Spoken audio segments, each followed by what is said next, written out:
All right. We're awake. Ish. We're awake-esque.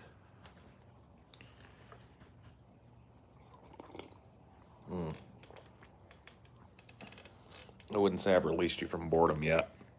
We'll see how this goes. We'll see how this goes.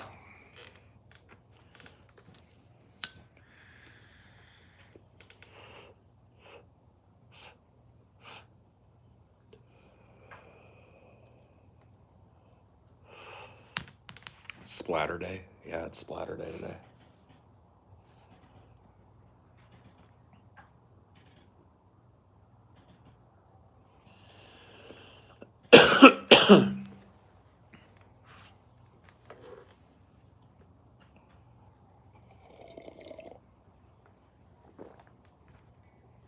uh,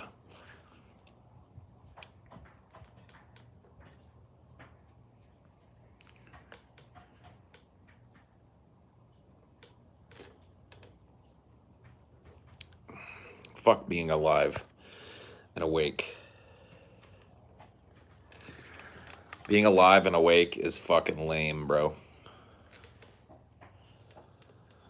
What are you, the four non-blondes? Get a fucking profile pic. That's what's going on. And I said, hey, yeah, yeah, yeah. Hey, yeah, yeah. I said, hey, get a fucking PFP and a band. Oh my God, do I ban? I ban every man that's got no PFP, yeah.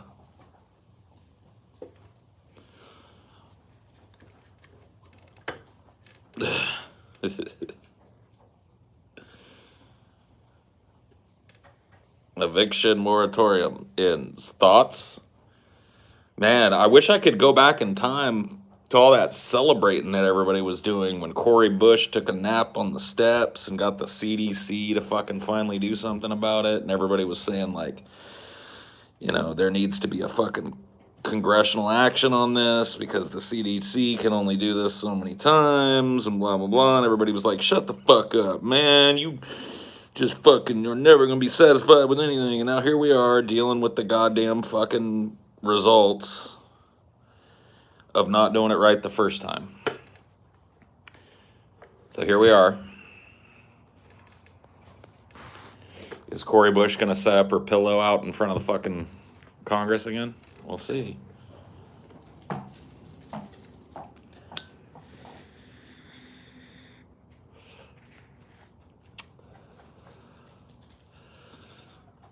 Yeah, it's almost as if I'm a genie. I agree. The genie of truth.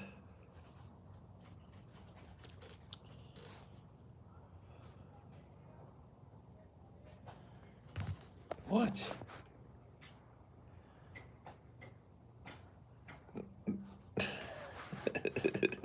What? What is it? What is it? What is it?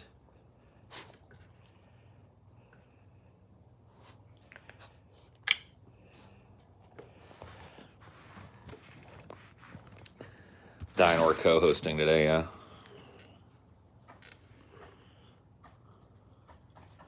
Captain Bug Eyes himself.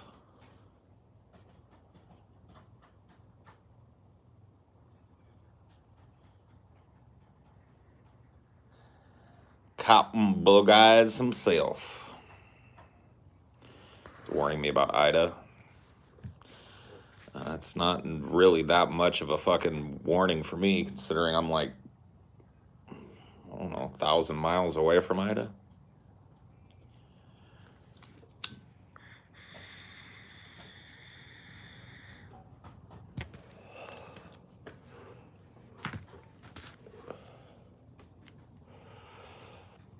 You want Chi-J's Edge? Okay.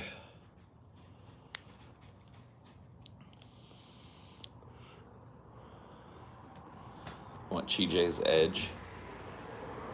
Let me see if I can muster up some Chi-J edge today. No, I can't. I'm edgeless today. The edge is dull.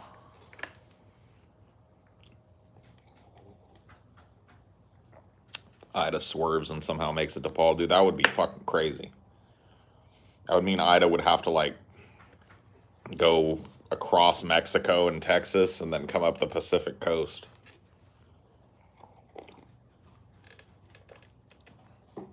That'd be an interesting one. I somehow doubt it's going to happen.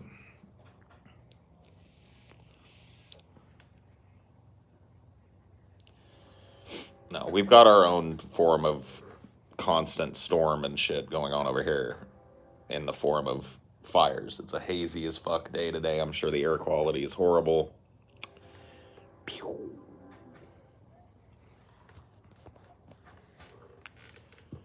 Gotta love it.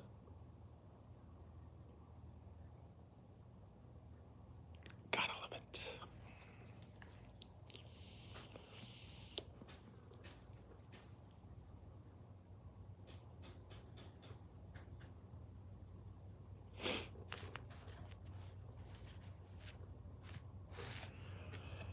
Conservative family and friends are getting worried the vaccine might be mandated. Good.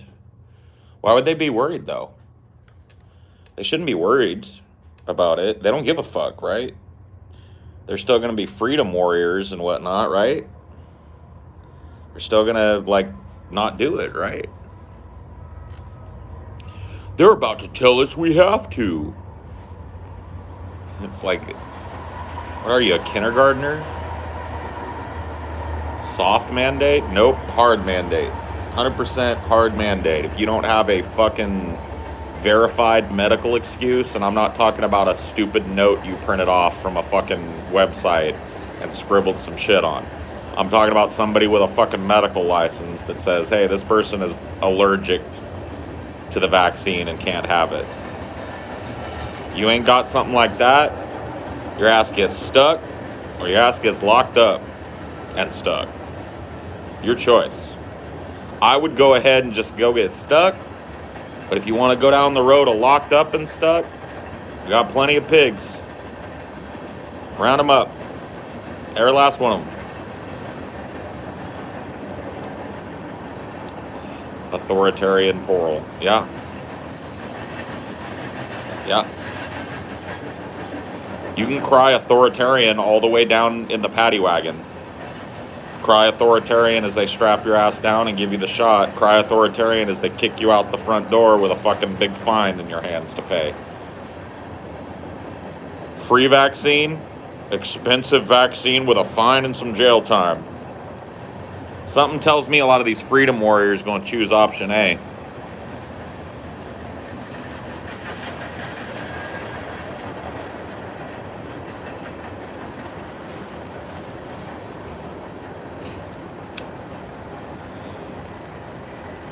Dude, I tried to go on a plane the other day and they asked me for my ID. I tried to get into a club the other day and they asked me for my ID, bro. What is this authoritarianism? Vaccine passport. That's what this authoritarianism is. Because you think we're done? Put out the fucking word that there's big fines and jail time coming, and then also put out the word that nobody comes through the doors of a fucking business without a passport. Done.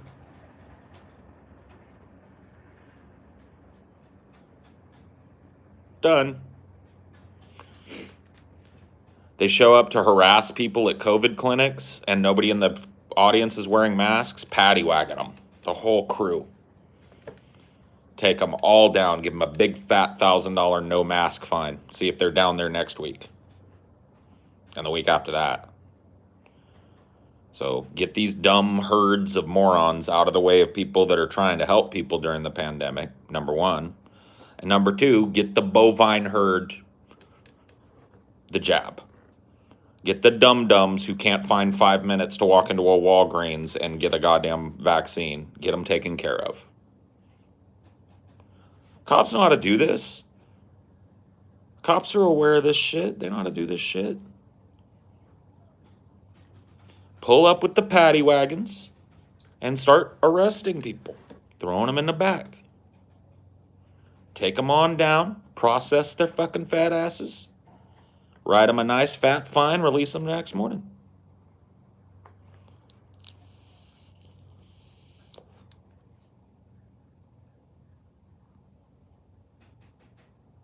How long do you think this honor system will go on? I'd say probably about midwinter. If there's going to be some action on this, it'll probably be about midwinter.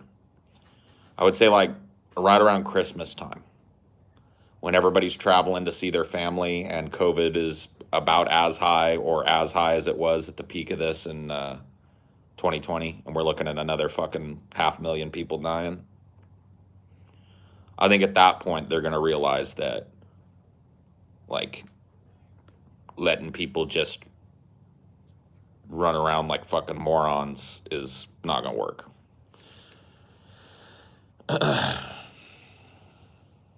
Before we get that, it ain't going to happen. It's not going to happen before we get that.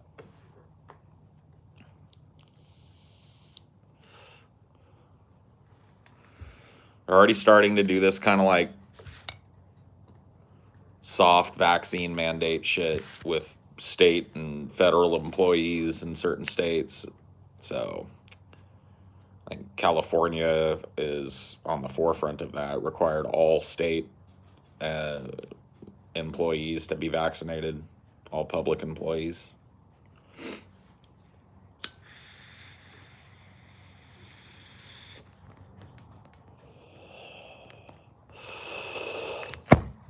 Come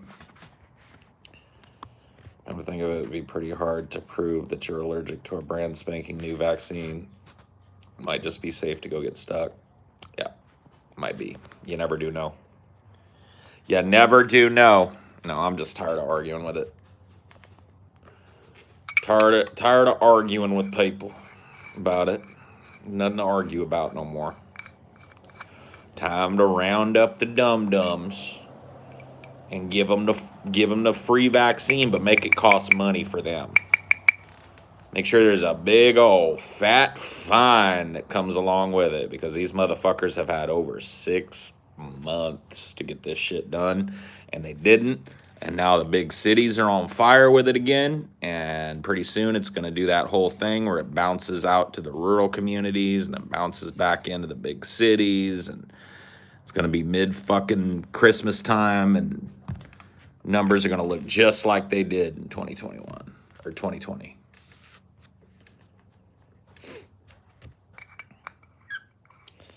Lockdowns and all the rest, the whole fucking nine.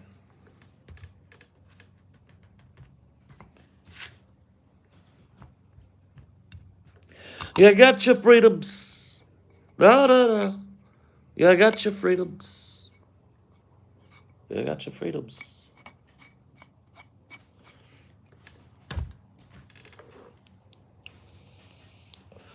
See, the reason I believe in this vax mandate and stuff is because I believe in freedom. There you go. I believe in freedom.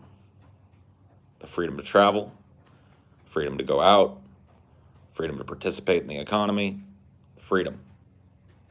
That's not going to happen until these dumb fucks that hate freedom get their shit. They're spreading a deadly disease during a fucking pandemic. Inhibiting freedom. Freedom inhibitors. Psst. Stick them. Get the darts.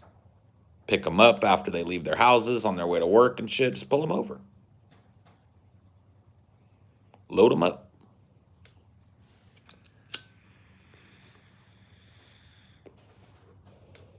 You care about America? Care about American workers? You care about the American economy? You care about American power being projected across the world? You go get your vaccine. You care about freedom? Go get your vaccine.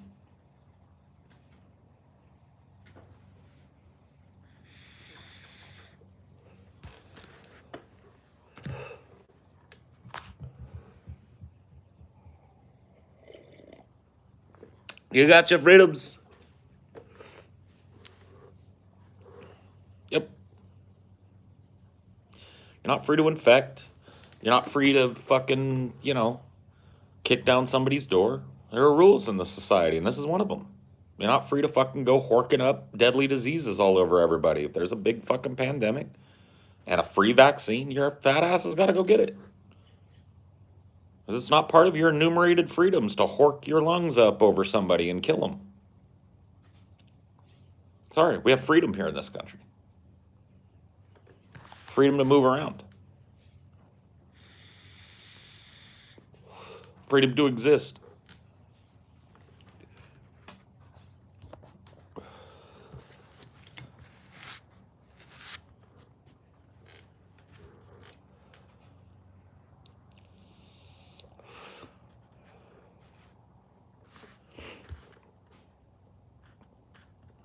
As I become older, I become more authoritarian with stuff like this. Well, it's just because you've lived through enough of watching how ineffectual electoralism is. So authoritarianism starts looking real good. The idea that, all right, people are too stupid to do what's right, so mandate it. Starts to look real good. I can really imagine that this is one of the only cases that I can fathom myself being this behind, some kind of direct government mandate. But it's just like, I can't think of a better example than a pandemic. Just like, you're in the midst of a pandemic that's killed millions of people worldwide, 500,000 people here in the United States, and counting. Shot, pin them down, and just give it to them.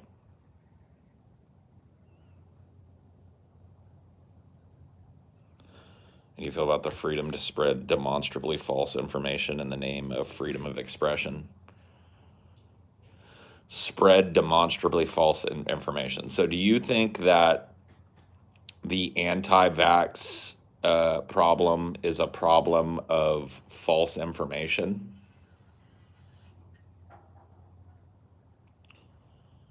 Because I really don't, I mean, I'm sure that false information plays a role, but I really don't see it that way. I see it as a crisis of education. So I don't see I see mandating the vaccine as something that we can do that's pretty authoritarian, probably, in the grand scheme of things, that could get shit done. But I'm not really all that jazzed about censorship. I think that the best way to make sure that misinformation doesn't spread like wildfire amongst people is to create a public education system that creates free thinkers and critical thinkers, because that's what leads to stupid fucking ideas like taking ivermectin instead of the fucking vaccine or whatever the fuck, you know what I mean? That's what causes people to not know when to defer to fucking people that know more than they do about it. It gives people this, like, Dunning-Kruger is a horrible thing. It really is. It's like one of those things that people use as a gotcha on the internet, but really, if you look at the functional problem with Dunning-Kruger, it's that a bunch of dumb people feel smart. The dumber a person is, the less a person knows, the more overblown their fucking idea of what they know is. The more likely they are to have a wildly inappropriate view of their own fucking intelligence, their own contribution, and that's what this is it. Wasp spray dope? Huh? What'd you say?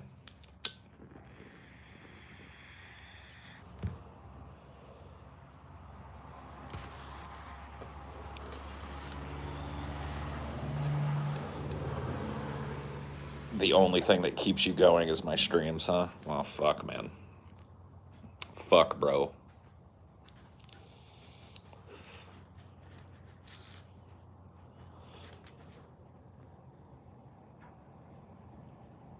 Oh, yeah. The wasp thing. Right.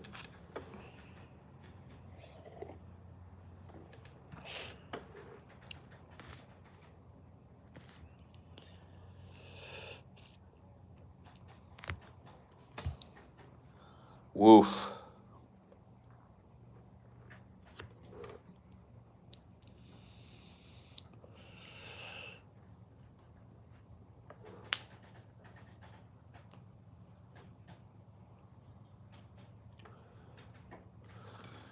But what do I know? You got your freedoms. That's what I know. You got your freedoms.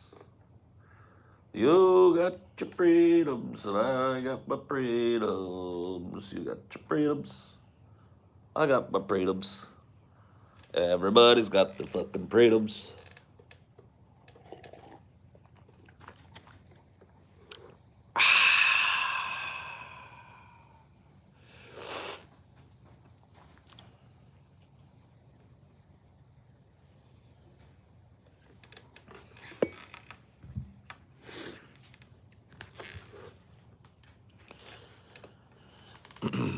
Crazed ramblings, yes. It's sad seeing younger kids taking what their parents say is gospel when it comes to getting vaccinated. They have no choice. Little kids have no choice but to believe everything that they're told. 102 degrees here. I had to leave extra water out. Robins are panting on the ground. And a plague is all over my town. Yeah, dude. The end of the world as we know it. And I feel fine.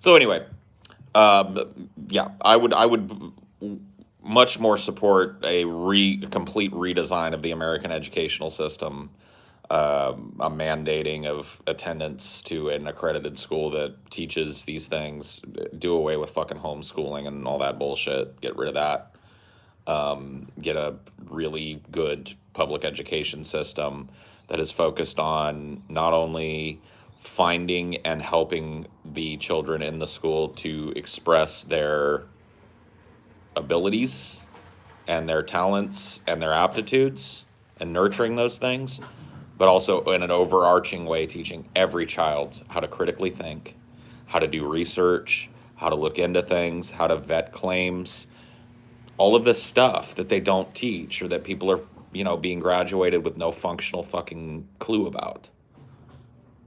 That's what I'm in favor of. I think that would be a much better way of controlling misinformation than trying some sweeping ban of it somehow.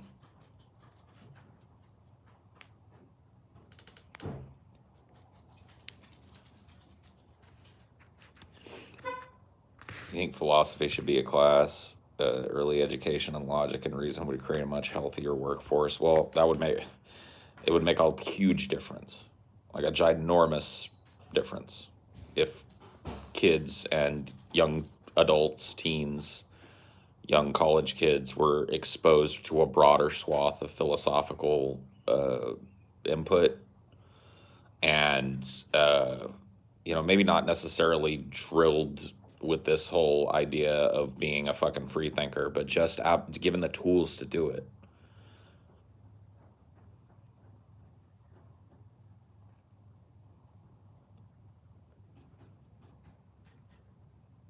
Of course they want us dumb. Think about how useful it is to have us dumb. Keeps us playing fucking badminton with the presidency and keeps us fucking invested in the bread and circuses that have become American politics. Keeps us squabbling amongst each other. Keeps us controllable and stupid and, makes it more simple for us to be manipulated into things. Isn't that great? Because I got to tell you, man, like I really don't functionally see. I know TJ's been on this kick about the fact check administration or some shit, and like whatever. I've watched his videos on it. I still don't know that I fully understand like if he's actually arguing for this thing's existence or just making kind of a rhetorical argument for how bad misinformation has gotten on the internet, or some kind of combination of the two. But I'm just not for that. I just don't see that being an option. The Streisand effect too strong.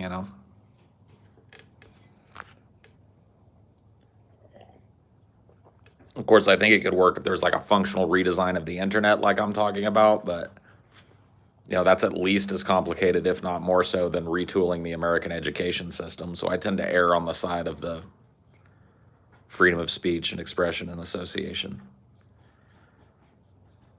I would like to functionally remove anti-vaxxers from the country without censoring them and causing them to feel like that's some sort of double down and giving them like martyr status amongst the anti-vax crowd and causing these people to drive further and further underground and blah, blah, blah. Because that's what happens. You try and stop the flow and spread of an idea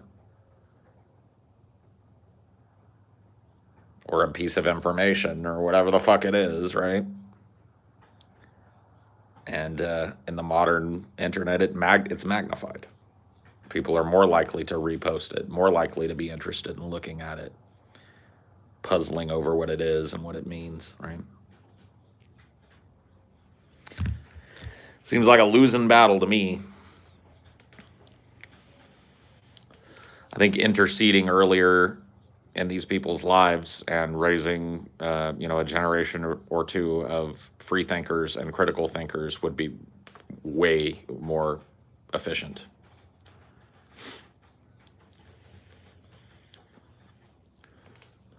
No, they don't get a state. That's way too much. They don't get their own fucking stupid state. Send them to an island somewhere.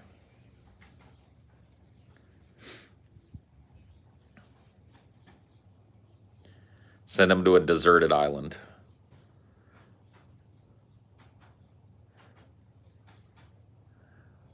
Dude, give them a Billy the Fridge, dude. Let them build like a raft on top of the garbage patch out in the Pacific. Live on top of that. Yeah, let them live on Plastic Island, bro.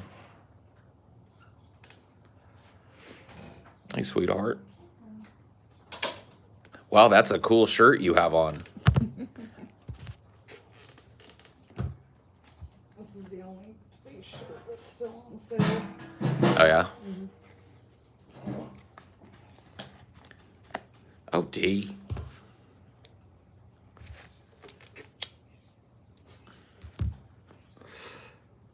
Did you miss me? He did. He did. Where's your bow? What are you doing?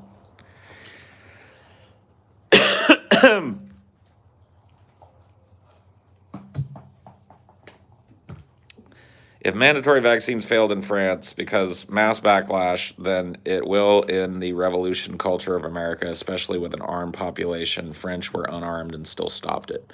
There is a functional difference between modern French society and modern American society. Example, how many times have the French torn shit up in the last 15 years? 10? 7, 8, 9? How many times have Americans torn shit up in the last 10 years? 1? The BLM protests of last year? 1 time to 17 times. You want to talk about a revolutionary culture and a culture of like power to the people. Fucking, I'm reading a book right now about the French Revolution. They're definitely organized in a lot more coordinated ways than we do. And are way more apt to hit the streets and start kicking over fucking police vehicles if they don't get their way. That's just the way it is. Way less police in France than we do. Yeah, their police are way less empowered. So the people have more power. But I'm just saying, we have more people. Mm-hmm. Yep. Modern American culture is all about yakking about revolution, but not actually doing it. It's about how can we maintain our level of relative comfort while still yakking about doing something someday. The French just do it. The French have gone, like I said, the French have gone ape shit like, what, 10 times in the last 10 years? Yeah, I think it was gas prices at one point. It was gas prices. It was like fucking austerity. I remember that Macron, when he was elected, wanted to enact some austerity measure that he had fucking said he wouldn't do or whatever the fuck, and they hit the streets and started tearing down statues and shit. Mm-hmm. They don't fucking care over there. Well, they do. That's the point. Mm-hmm. They don't waste time. They've seen the power. They have like a history of like, holy shit, the fucking people rose up and literally killed the aristocracy here. Mm-hmm. You think you're going to get away with some shit in France? See, and a lot of people think that, oh, that's what happened in America. No. We didn't kill the king. No. Not only did we not kill the king, we didn't kill the aristocracy. Our aristocracy fought the king's aristocracy and won. You realize the American Revolution was like wildly unpopular. 95% of people in colonial America were against it. These little colonies had to conscript soldiers into their army.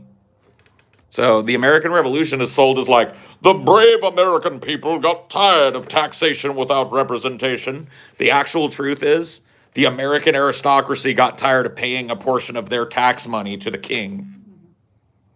And so they decide, well, we need to set it up here. And that's what they did. That's a whole lot different than the French Revolution. A whole lot different. By the way, those two things inexorably intertwined. A lot of people don't remember that shit. Like the French Revolution happened at a time when the French treasury was being drained by their material support of the fucking American Revolution, because they had every reason to try and hurt their fucking biggest trade rival, Great Britain. See how it works? History is fucking crazy, dude.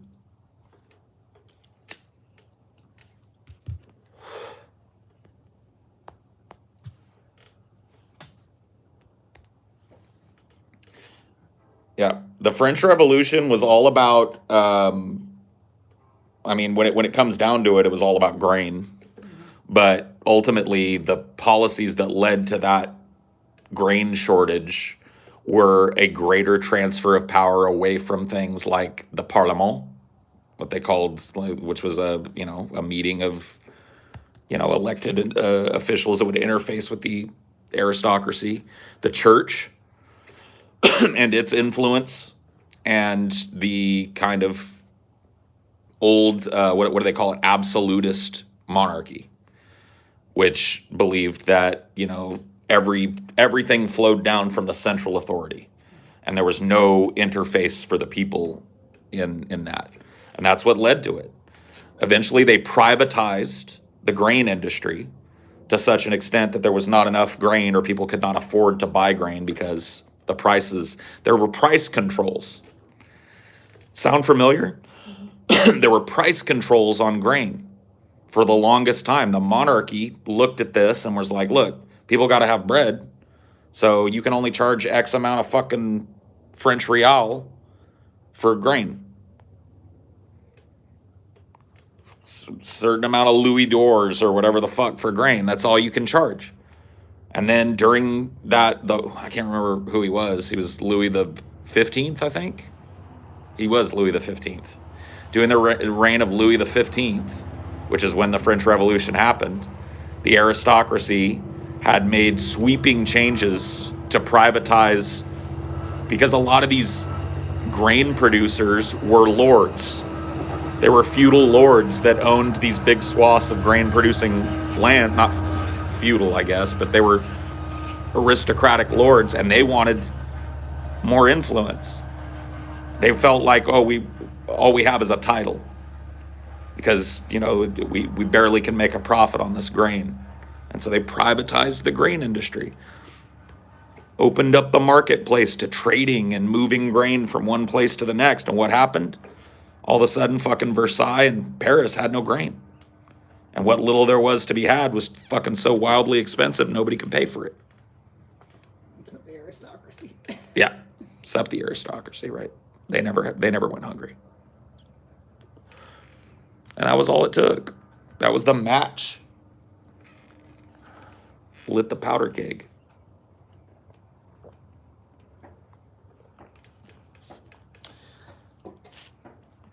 Ultimately, Louis the 16th. Thank you. I knew it was a 10th.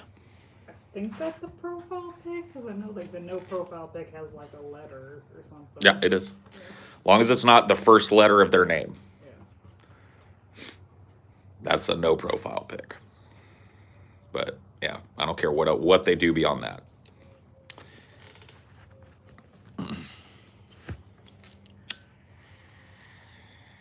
Actually, I don't think it's a fucking profile pic because his starts with a fucking number. So his would be 1, and I've never seen that. Mm-hmm. So, get a profile pic. Yeah. We're looking pick something that doesn't look like a not profile pic. No, it isn't one. Yeah. It's because his name starts with 19, whatever the fuck. Get a PFP, bro. Takes 5 seconds.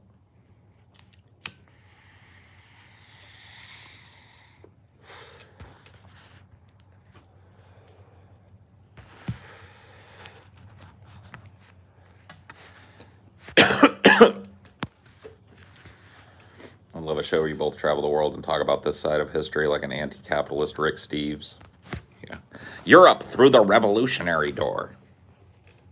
We visit the sites of all the successful European revolutions.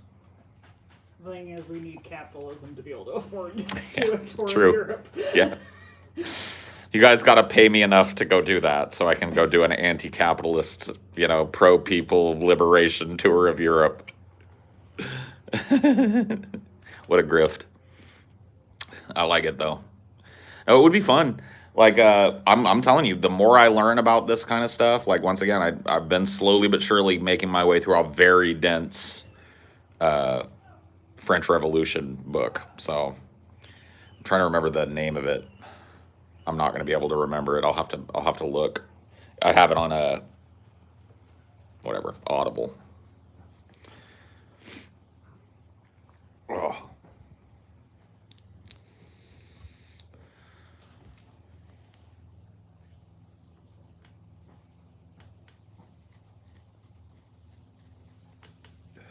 I don't even know if we're allowed in Europe right now.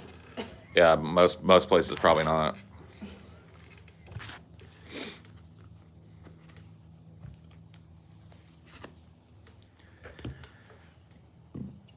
We watched Marie Antoinette the other night, which was kind of cool. I'd forgotten that Jason Schwartzman plays Louis XVI in that one. I really like Jason Schwartzman a lot. That's a kind of an interesting look at the French Revolution with basically no window on the people. Mm-hmm. It's like all aristocracy, basically just focused on Marie Antoinette and how she might have perceived things going on at court. An interesting movie for sure.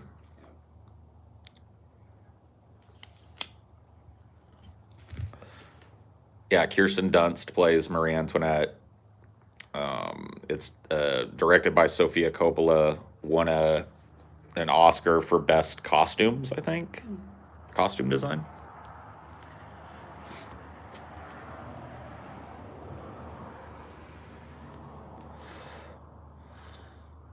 My queen, the people, they have no bread. Well, then let them eat cake. She didn't even say it. Yeah, well, they made that pretty clear. They're like, Yeah, they made it like a rumor thing while she's but they also underscored the hypocrisy because when she finds out about it and dismisses it as ridiculous, she's being fitted for some fucking dress that's probably worth 10 families out there. You know what I mean? Or she's getting that ridiculous beehive. yeah. So she's sitting there talking about how ridiculous it is that I'm out of touch, and I would never say such a thing about letting people eat cake when they have no bread. And she's like buying 900 families worth of jewels and shit at the time. Yeah, she's like, well, we'll save money by not getting any more diamonds. Yeah. They're like they come and talk to her about her spending habits, and she's just like, oh yeah, well, cancel all the orders for jewels. We don't need any jewels, do we? It's like, I mean, I get it, but I don't think you get it. But it just goes to show you, she was, what was she? Swedish? Austrian. Austrian princess, right? Mm-hmm. So she's an Austrian princess raised in that fucking kind of lap of luxury. She had no fucking clue what a commoner's life was even like. And she was, 14 when she married So was Louis the 16th. They were both like fucking teenagers. Yeah. So how is she supposed to know better? She. Well, I think that's kind of the point of the movie, Yeah. is that Marie Antoinette is, if anybody, the villain, historically speaking, of the French Revolution. And I think the movie kind of says, like, she really had no fucking sway on this one way or the other. You know what I mean? She was just a person that was born into circumstance, just like the people out there. Yeah, I mean, she was technically a victim of. I mean, if you look at it through modern eyes, arranged marriage is victimhood, right? You're gonna go fuck this dude over there. You know, that's basically her lot in life. Was she was born, yeah, she was born into this kind of like opulence and grandeur and stuff, but really the only reason that she existed was to go fuck a king. Hopefully. I mean, I think they were a little harsh on how long it took them to fuck because they were both teenagers. I don't blame them for wanting to wait till he was 20 something. Yeah, I mean that it's hard for that to come across in the movie. Yeah, because they're trying to somewhat avoid just how young they are at the beginning. And they're aging down two actors that while they look young, they don't look 14. Yeah. So, like, you know, you've got Kirsten Dunst, who was probably 20 or 21 at the time that this was filmed. You got Jason Schwartzman, who was probably 25 or 26, and they're playing 14-year-olds. It doesn't really come across that that's why they didn't want to fuck. They try and make it look like Louis the 16th was weird. Yeah. Like he had some weird sex hang-up or some shit, which may have been true. But think about it. Like, you're fucking 13, 14 years old, and all of a sudden they're like, fuck this and make an heir, you know? It's just like, that's got to be weird, right? Apparently they were incompetent, too. Like, when her brother wrote, like, a letter, he's just like, they're just both, like, blundering idiots, basically. Don't know how fucking works. Yeah. Well, there's that line, you remember, when he's coronated, you know? God help us, we're too young to reign. Yeah.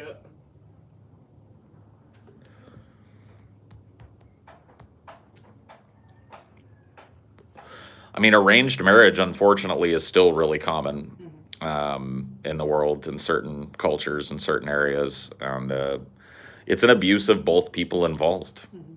It really is. It's an abuse of young people to force them into these, you know, socially advantageous marriages. You know, and this was an example of that on the largest scale imaginable. It created a functional alliance between Austria and France that lasted, you know, well, it would have lasted. You know, and then, but you talk about like just in certain areas of the world, I think in India, there's still like certain areas where your arranged marriage is a thing. In the Muslim world, it's still a thing. You know.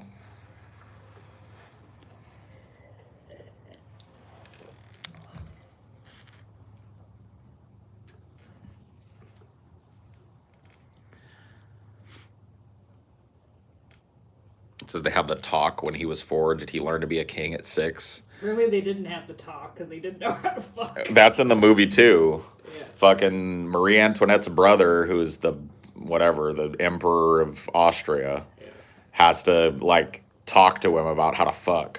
Yeah. And that's based on a historical letter. Yeah. Where he's like trying to like there's a lot of historical backing to this.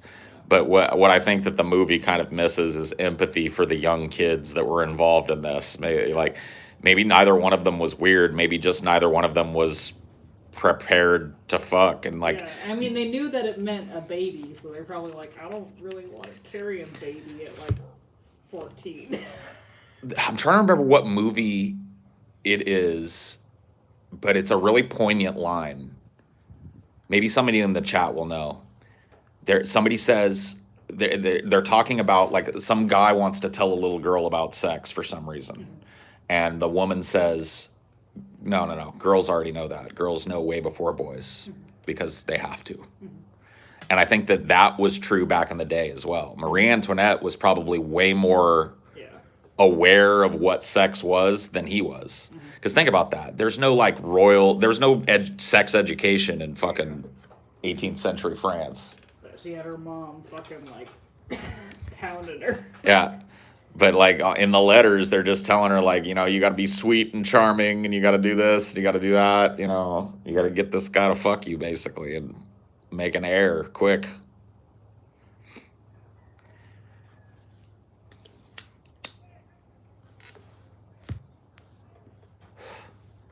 Pretty crazy.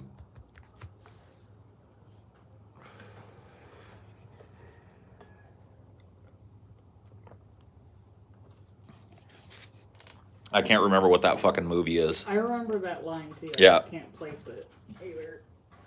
Yeah, girls always know before boys because they have to.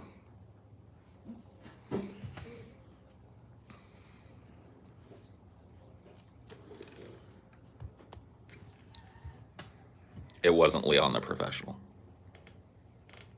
Rule that one out. Oh yeah, it was True Detective. You're right. When Marty's daughter is drawing the pictures and gets busted, and he's fucking going like, "How does she even fucking know about that?" His wife says, "Girls always know before boys because they have to." Nailed it. Good chat. Good chat.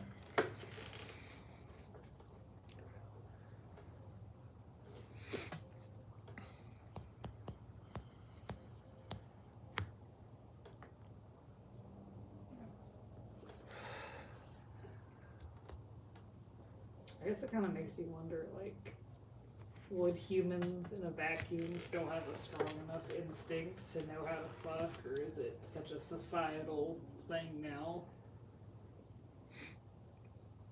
I mean, if you look at prehistory, obviously humans had an instinct to fuck. I don't know if that instinct has like diminished over time. Well, it's gotten political. Yeah. It's gotten all this other stuff added on top of it. And it's become a political maneuver now, and a societally pressured maneuver, and all this other things. Like it used to probably be what we would consider to be very brutal. You know, there's a movie called Clan of the Cave Bear that's about a Neolithic tribe that abducts a woman from another tribe and basically uses her as a sex slave, which is probably something that happened quite often in prehistory. Well, it's a lot of animals rape, basically. That's the state of nature, Yeah. right?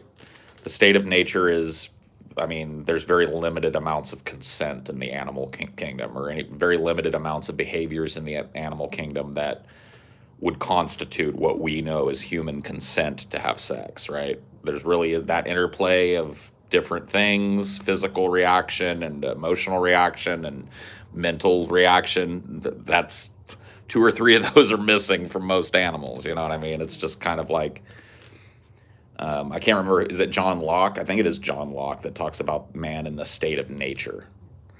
And that's, you know, what he's talking about.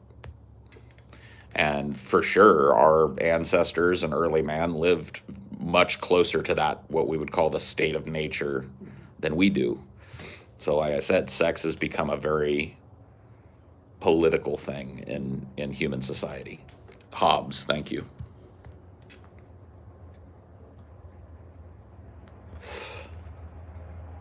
Having me digging back to my fucking philosophy 101 the first time I went to college. One of the only classes that I tried to pay attention to. And I'm glad I did because, well, actually, no. It was a later class. So I'm glad I dropped out. So it was a later class that introduced me to Ishmael. A later abortive attempt. Dino and Cricket weren't fixed. They'd be, raping whatever they could. Or getting raped, you know, as it were.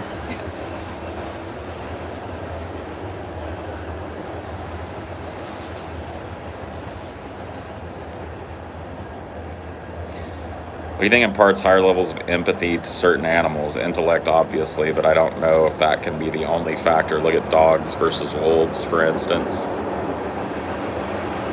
I mean, dogs and wolves have very similar, like, patterns of instinct. We've just selectively bred wolves to the point where that instinct has changed in a lot of them, but Dinor still has the heart of a wolf. You know, every little dog does. You can't take the wolf out of every dog.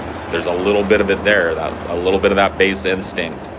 And that's why dogs do such crazy, inscrutable things. If you look at like John Luke, he's a domesticated dog, and he's a murderous dog. Right.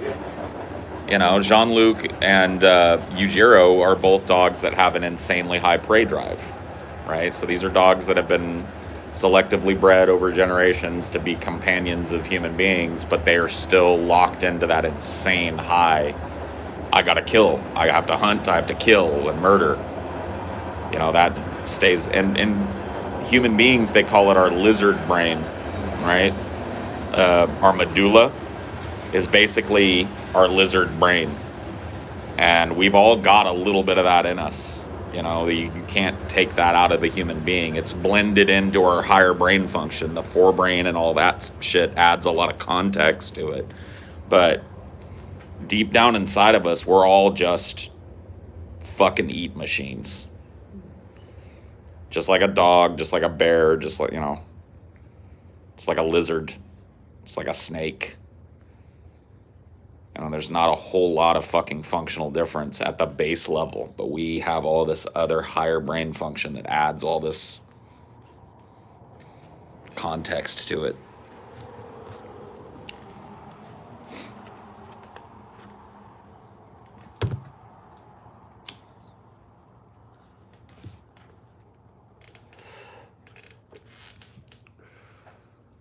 Pretty neat to think about. Kind of makes you feel foolish sometimes to think about, honestly, because if you look at sexuality and how politicized the act has become, it feels a little silly sometimes. But there's no way for me to think about it any other way. Like, for me, sex and emotion are inextricably linked. Like, I've never been a dude that could just go out and fuck somebody. You know what I mean? I have to have some kind of emotional connection to a person to fuck them. And what is that in the animal kingdom, you know? And it's expressed in certain ways, like there are certain animals that mate for life, right? Certain animals that develop a symbiotic relationship, male to female. They take care of one another and take care of the children together, and that's in us, right? So it could be some function of that's developed way beyond a bird's brain or a lizard's brain or a mammal's brain, a hamster's brain, or whatever the fuck. A rat's brain. Oh, yeah, like those foxes. They're probably better with their young than even like our domesticated cats and dogs are. Yep. Daddy cat don't normally stick around. No. It can be dangerous. Yeah. Daddy cat will kill kittens.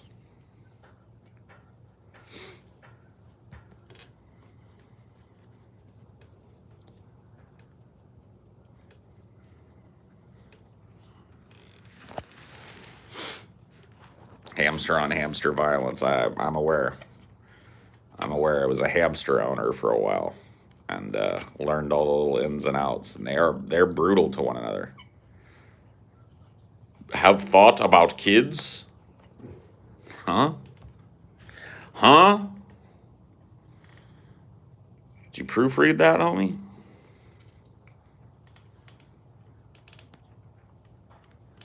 I'm not just saying the fucking one mistake in it. I'm talking about just the entire sentiment. Did you proofread the sentiment? Right, you said no. Ban him. Bye. Too stupid to participate, homeboy.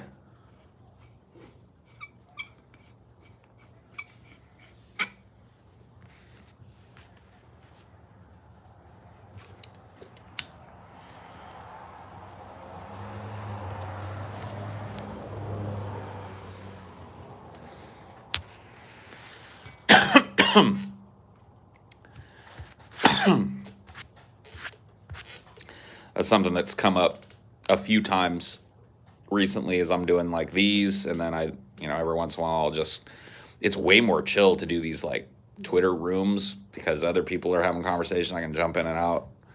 You know what I mean? I don't feel this like need to lead the conversation like I do here.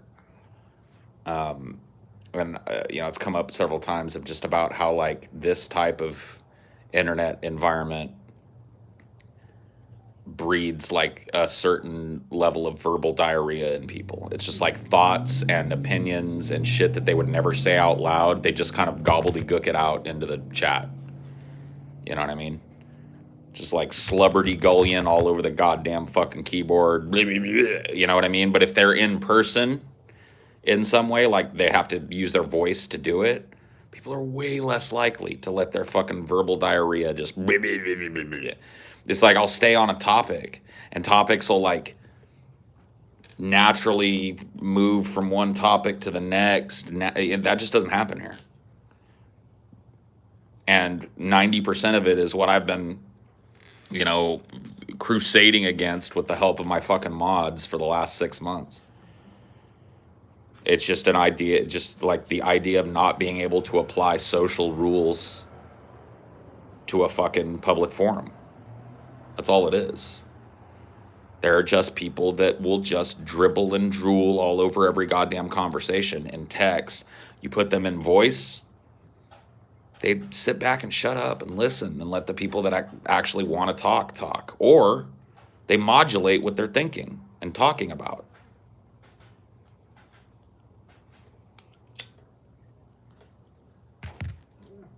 There's also a lot less people talking too. That's true, but it's more active as a conversation. Yeah.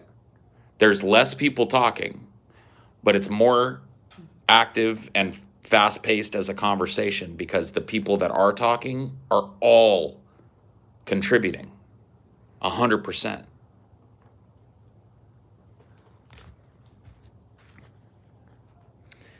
If you put them in voice, they have an existential crisis and shame you for not knowing that. Oh, kind of bummed that Twitter doesn't send out notifications for those voice chat rooms. At least I haven't noticed any.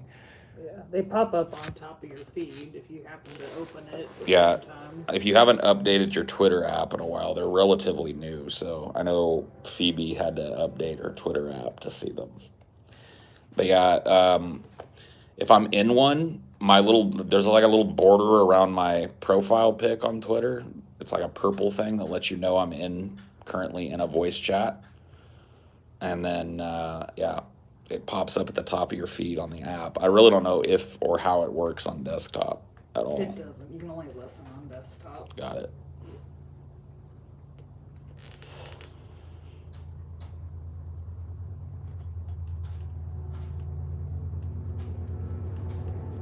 No, they're not scheduled, just like these aren't scheduled. I just, if I'm sitting out here and it's nice and smoking a bowl or two and I just feel like talking to people, throw one up. Sometimes they're 20 minutes long. Sometimes I sit in there for an hour.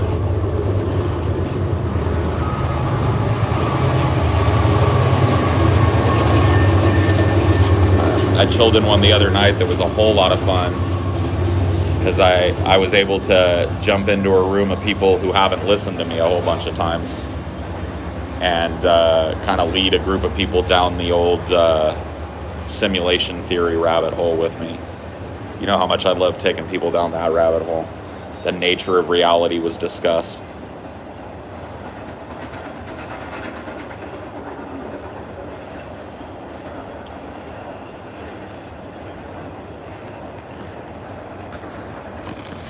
It's more celebrity gullion comments. Just like the one word shit, like people wouldn't do it. Well, like someone's like, oh yeah, I did a typo, so I'm like, correct the one word with the typo. It's like, just don't do it. Your comment, fix it, or just let the typo be if it doesn't affect understanding of it. Yep.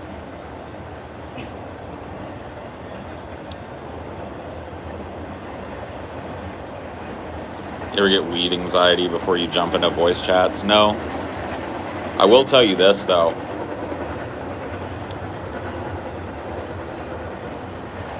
I have noticed that there are times where I get too high when I'm doing these kind of things.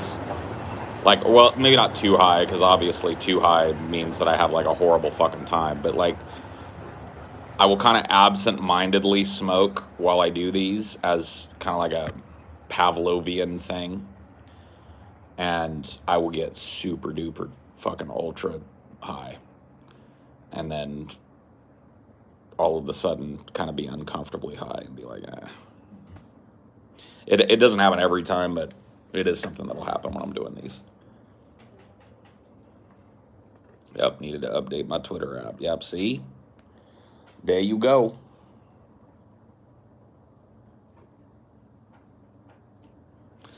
There you go.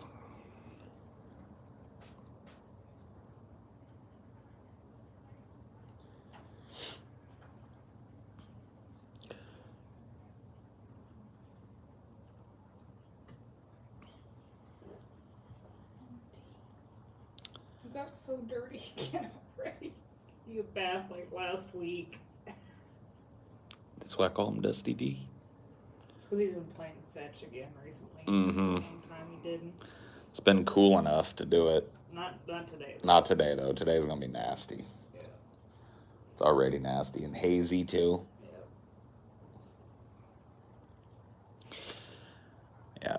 Once this is done today, that's probably going to be the extent of my outside time today. I guess the guys, I read TJ's Twitter today. TJ was out of town. I think he went out of town for a couple of days. Mm-hmm. He's coming right back into town to pack up and get back the fuck out of town because of this hurricane. Yeah. Because they're like dead on balls in center mass. Yeah. I mean, it could still move. Like, there were times where we had hurricanes that looked like they were pointed right at us. We were in Louisiana and they shifted. So. Well, after having lived in Louisiana and lived through a number of fucking hurricanes, I'd have to count. Yeah. Here is typically what happens in Louisiana. If there's a Cat 1, a tropical storm, a Cat 1, or even a Cat 2 in the Gulf, most people are probably just going to hunker down through it.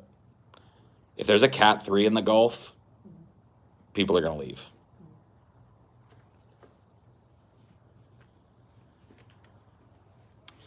And there's a big Cat 3 in the Gulf right now. And a lot of times these storms will strengthen as they get closer to land as well because the water gets shallower and warmer. So this could be a really devastating storm. Could be nothing. Right, it might be devastating for someone, but like where the guys are at, they could end up avoiding it if it shifts or whatever. I was looking at the models last night. One of them has it going right over fucking Lake Charles. Again. This will be the third time in a year that Lake Charles has been utterly destroyed. I think people are going to leave that. I think that's going to be a ghost town if that happens. And then, a lot of the strong models have it going right over fucking New Orleans, which is just like a bathtub waiting to fill up. That place floods at the very insinuation of rain. So if a big fucking Cat 3 hits it, it's going to be shit town. There will be episodes because you guys will record that ahead of time, but like you guys are planning on recording the grease trap, that probably ain't going to happen until. Probably not. If they're getting out of town for the storm today, then yeah, we're supposed to film tomorrow. So yeah, there might be some delays on some content for patrons and shit, but everybody will get their shows. Those are all done. Power of recording ahead of time. One of the only pieces of content we don't record ahead of time is the grease trap. Yeah, you don't, because you had that problem during the election where like you guys were talking about real outdated news and stuff. Yep. Like we talk about the news enough on the grease trap to make it like we gotta at least put out one that we recorded like no more than a week before. Otherwise, it's just old news by that point. So that might be a little late for our patrons. We'll see what happens, but yeah, I'm more worried about the guys getting the fuck out of Dodge and getting somewhere safe. Like TJ's gotten basically very little time to handle this shit. He's got to get back into town. According to his tweet, he's got to pick up his dogs because he's got them boarded somewhere because he's been out of town. He's got to pack up some stuff at his house, put it in his car, and get the fuck out of Dodge at a time when a lot of people are going to be leaving. So there's going to be a lot of people in that area driving up the evac routes and shit. And so TJ's got a pretty fucked up couple of days ahead of him. Scotty as well. You know, reason number 500 that I left that fucking place. Yeah, you were literally like just escaping a hurricane when we were driving out. One dogged us on our way out. Yeah. We had a hurricane dogging our heels as we drove out. Sounds like a huge drag, man. Yeah. You could say that. You could say drag.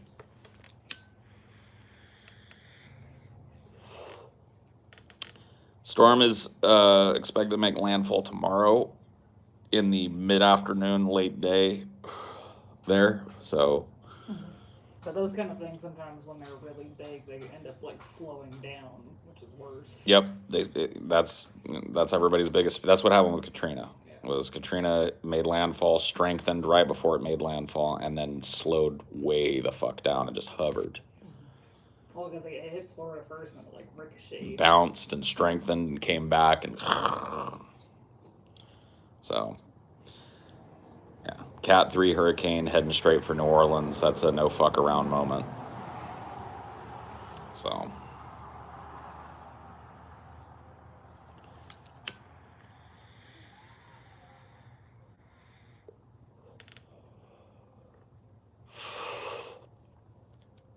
yeah, if I talk to him, I'll pass along the sentiment for him to stay safe.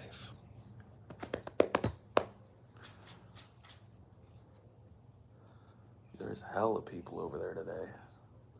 It's like 12 cars over there. Must be having a party. My nosy ass. Who cares? Oh, hello. Hello, friend.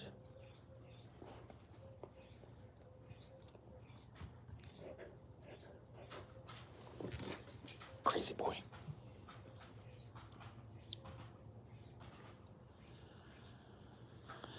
Oh. All right.